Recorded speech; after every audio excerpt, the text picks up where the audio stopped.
नमस्कार दोस्तों, मैं लेकर आई हूँ कहानी संकट चौथ की। मैं साहूकार और साहूकारनी से महादेव जी की और राजा हरिश्चंद्र की। तो गणेश चतुर्थी, संकट चतुर्थी की 4 कहानी है। यह कहानी संकष्टी चतुर्थी यानी कि जो व्रत आते हैं चौथ के, उन पर सुन जाती है। कहानी सुनने और पढ़ने वाले की सभी मनोकामनाएं पूर्ण हो जाती हैं और शुभ फल की प्राप्त होता है। तो आप भी कहानी को पूरी सुनेगा। तो फिर हम कहानी श्रवण करते हैं। एक साहूकार और एक साहूकारनी थे। वह धर्म पुण्य को नहीं मानते थे। इसके कारण उनके कोई बच्चा नहीं था। तो एक दिन साहूकारनी पड़ोसी के घर गई। उस दिन संकट चौथ था। वहाँ पड़ोसन संकट चौथ की पूजा करके कहानी सुना रही थी। साहूकारनी ने पड़ोसन से पूछा, तुम क्या कर रही हो? तब पड़ोसन बोले कि आज चौथ का व्रत है, इसलिए कहानी सुना रही हूँ। तब साहूकारनी बोली, चौथ के व्रत करने से क्या लाभ होता है? तब पड़ोसन बोली, अरे करने से अन्न, धन, सुहाग, पुत्र सब मिलता है। तब साहूकारनी ने कहा, यदि मेरा गर्भ रह जाए तो मैं 1.25 सेर तिलकुटा करूंगी और चौथ का व्रत करूंगी। श्री गणेश भगवान की कृपा से साहूकारनी के गर्भ रह गया।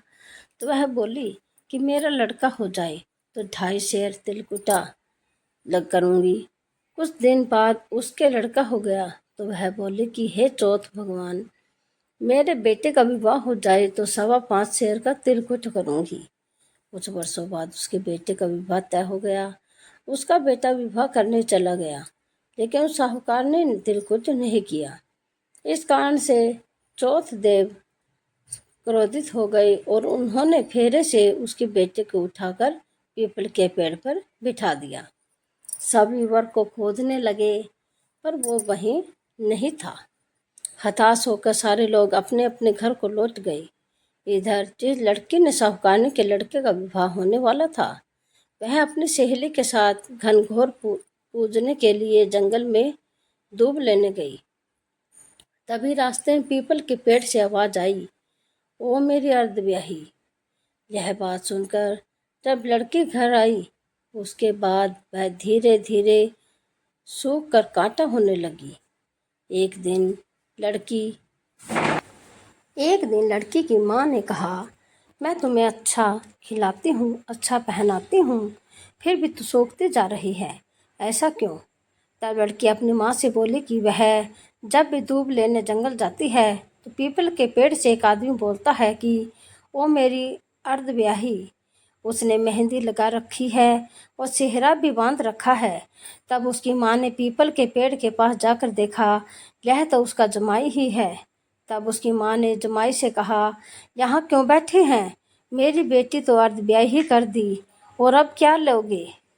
साहूकारनी का बेटा बोला, मेरी माँ ने चौथ का तिलकुट बोला था, लेकिन नहीं किया, इसलिए चौथ माता ने नाराज होकर यहाँ बैठा दिया।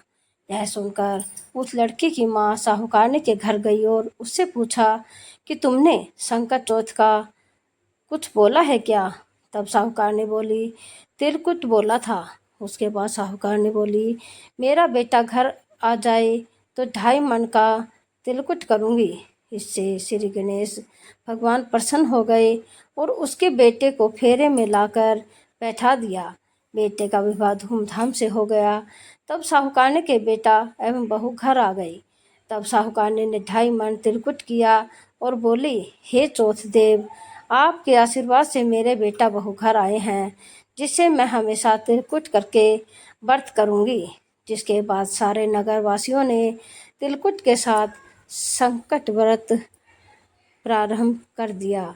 हे संकट चौथ, जिस तरह साहूकारनी को बेटे बहू से मिलवाया, वैसे ही हम सबको मिलवाना। इस कथा को कहने सुनने वालों का भला करना।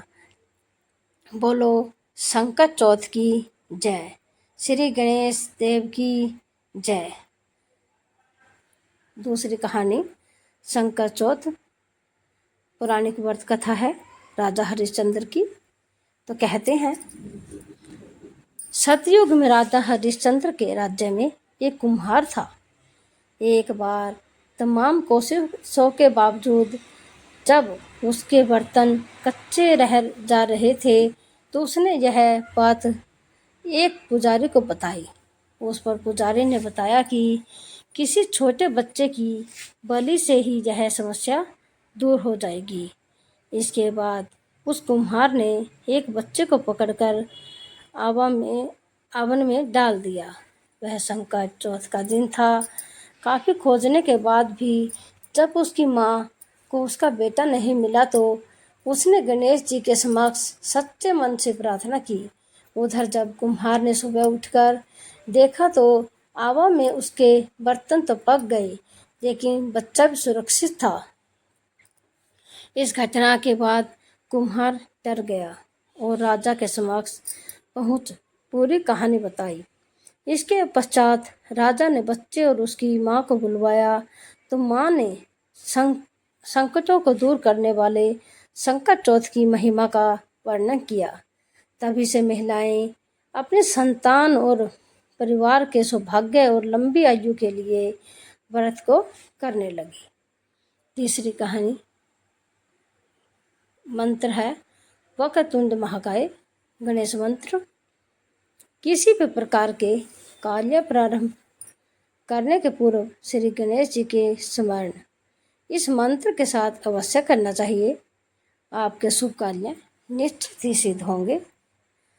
वक्रतुंड महाकाय सूर्य कोटि समप्रभ निर्विघ्नं कुरु मे देव सर्व कार्येषु सर्वदा। हिंदी सब रूपांतर वक्रतुंड घुमावदार सूंड, महाकाय महाकाया विशाल शरीर, सूर्यकोटि सूर्य के समान, समप्रभ महान शक्ति प्रतिभाशाली, निर्विघ्न बिना विघ्न के, कुरु पूरे करे, मेरे देव प्रभु सर्व कार्येषु साध कार्य सर्वदा हमेशा या सदैव। घुमावदार सूंड वाले विशाल काय शरीर करोड़ सूर्य के समान महाप्रतिभाशाली मेरे प्रभु हमेशा मेरे सारे कार्य बिना विघ्न के पूरे करे। श्री गणेश की कहानी और बुढ़िया माई की। श्री गणेश और बुढ़िया माई की कहानी। एक बुढ़िया माई थी जो मिट्टी का गणेश की पूजा करती थी। रोज वह एक गणेश बनाती और वह डर जाता। एक दिन वह सेठ के मकान बना रहे थे तो वह वहाँ पर गई और मिस्त्री से बोले कि वह पत्थर का गणेश बना दे। मिस्त्री बोले, नहीं, हमें इतना टाइम नहीं है कि हम पत्थर का गणेश बनाए, इतने में तो हम अपनी दीवार बना लेंगे। और बुढ़िया बोली, राम करे तुम्हारी दीवार टेढ़ी हो जाए। तो जैसे ही वह बुढ़िया कहने के बाद गई तो उनकी दीवार सीधी नहीं हुई। वह जितनी बार भी बनाते उतनी ही बार वह टेढ़ी हो जाती और इसी तरह करते करते शाम हो गई। तब सेठ आया, उसने कहा, आज कुछ भी नहीं किया। वो कहने लगे, यहाँ पर एक बुढ़िया माई आई थी, वो कह रही थी कि मेरा पत्थर का गणेश बनवा दो, हमने नहीं बनाया। तो वह कहने लगी, तुम्हारी दीवार टेढ़ी। तब से यह दीवार सीधी नहीं बन रही, बनाते हैं तो गिर जाती है। सेठ ने बुढ़िया बुलवाई। सेठ ने कहा, हम तुम्हारा सोने का गणेश बनवा देंगे, हमारी दीवार सीधी करवा दो। सेठ ने बुढ़िया की सोने का गणेश बनवा दिया। सेठ की दीवार सीधी हो गई। जैसे ही सेठ की दीवार सीधी हुई वैसी सबकी करना। ऐसी है ये गणेश चतुर्थी की कथा, संकट चौथ व्रत की, महादेव जी की कथा। एक बार महादेव जी पार्वती सहित नर्मदा के तट पर गई। वहाँ एक सुंदर स्थान पर पार्वती ने महादेव के साथ चौपट खेलने की इच्छा व्यक्त की। तब शिव जी ने कहा, हमारी हार जीत का साक्षी कौन होगा? पार्वती ने तत्काल वहाँ की घास के तिनके बटोरकर एक पुतला बनाया और उसमें प्राण प्रतिष्ठा करके उससे कहा, बेटा, हम चौपट खेलना चाहते हैं, किंतु यहाँ हार जीत का साक्षी कोई नहीं है। अतः खेल के अंत में तुम हमारी हार जीत के साक्षी होकर बताना कि हम में से कौन जीता कौन हारा। खेल प्रारंभ हुआ। देवयोग से तीनों बार पार्वती जी ही जीती। जब अंत में बालक के से हार जीत का निर्णय करवाया गया तो उसने महादेव जी को विजय बताया। परिणाम मत पार्वती ने क्रोध होकर उसे एक पांव से लंगड़ा होने और वहां से के कीचड़ में पड़ा रहकर दुख भोगने का श्राप दे दिया। बालक ने विनम्रता पूर्वक कहा, माँ, मुझसे अज्ञानवश ऐसा हो गया है। मैंने किसी कुटिलता या द्वेष के कारण ऐसा नहीं किया। मुझे क्षमा करें तथा श्राप से मुक्ति का उपाय बताएं।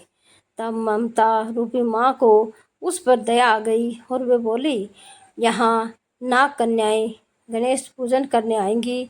उनके उपदेश से तुम गणेश व्रत करके मुझे प्राप्त करोगे। इतना कहकर वे कैलाश पर्वत चली गई। 1 वर्ष बाद वहां श्रावण में नाग कन्याएं गणेश पूजन के लिए आई। नाग कन्याओं ने गणेश व्रत करके उस बालक को भी व्रत की विधि बताई। तत्पश्चात बालक ने 12 दिन तक श्री गणेश जी का व्रत किया। तब श्री गणेश ने उसे दर्शन देकर कहा, मैं तुम्हारे व्रत से प्रसन्न हूँ, मनोवांछित वर मांगो। बालक बोला, भगवान, मेरे पाँव में इतनी शक्ति दे दो कि कैलाश पर्वत पर अपने माता पिता के पास पहुँच सकूँ और वे मुझ पर प्रसन्न हो जाएं। गणेश जी तथास्तु कहकर अंतर्ध्यान हो गए।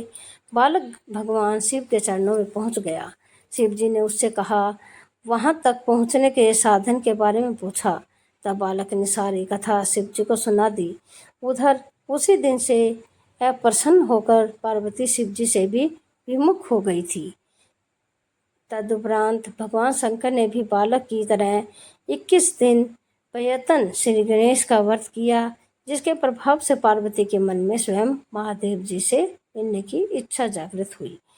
वे शीघ्र ही कैलाश पर्वत पर आ पहुंची। वहां पहुंचकर पार्वती ने शिव जी से पूछा, भगवान, आपने ऐसा कौन सा उपाय किया जिसके फलस्वरूप मैं आपके पास भागी भागी आ गई। शिव जी ने गणेश व्रत का इतिहास उनसे कह दिया। तब पार्वती ने अपने पुत्र कार्तिकेय से मिलने की इच्छा से 21 दिन प्रयत्न 21 की संख्या में दुर्वा, पुष्प तथा लड्डुओं से गणेश जी का पूजन किया। 21वें दिन कार्तिकेय स्वयं ही पार्वती जी से मिलने आ गए। उन्होंने भी माँ के मुख से इस व्रत का महात्म्य सुनकर व्रत किया। मुझे उम्मीद है कि आप सबको हमारी कहानी संकट चौथ की कहानी पसंद आई होगी। तो आप हमारे चैनल को लाइक करें, शेयर करें, सब्सक्राइब करें। पूरी इस कहानी सुनने के लिए आप सबका हार्दिक स्वागत। धन्यवाद। अगली कहानी में मिलते हैं।